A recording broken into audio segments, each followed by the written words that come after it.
बल्दिया केमाड़ी की हदूद में रिहाइश पसीर अवाम के दरीना मसाइल को तरजीही बुनियादों पर हल करने और रिलीफ की बरवक्त फराहमी के लिए हंगामी बुनियादों पर इकदाम किए जा रहे हैं। इन ख्यालात का इजहार एडमिनिस्ट्रेटर बल्दिया केमाड़ी इकबाल अहमद मीरानी ने विलायत अली शाह बाबा के मज़ार के अतराफ सीसी फ्लोरिंग और स्ट्रीट लाइट्स के किए जाने वाले कामों का मुआयना करते हुए किया। एडमिनिस्ट्रेटर ने विलायत अली शाह बाबा के गदी नशीन मोहम्मद अली शाह से मुलाकात की। एडमिनिस्ट्रेटर ने मौके पर मौजूद गदी नशीन से गुफ्तगू करते हुए कहा कि आवाम को मजार आमद और रफ्त में दुश्वारी होती थी, जिसकी वजह से मजार के अतराफ सीसी फ्लोरिंग और स्ट्रीट लाइट्स का काम कराया गया है। गदी नशीन ने विलायत अली शाह बाबा के मजार के अतराफ काम करवाने पर एडमिनिस्ट्रेटर बल्दिया केमाड़ी का शुक्रिया अदा करते हुए कहा कि माजी में नजरअंदाज किए जाने की वजह से मजार में आमदोरफ्त में मुश्किलात का सामना करना पड़ता था।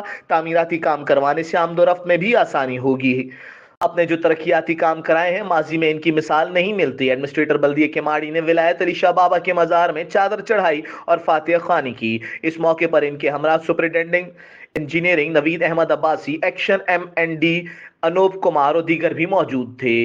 कैमरामैन अलवाज के साथ शहरियार शौकत, UNN कराची।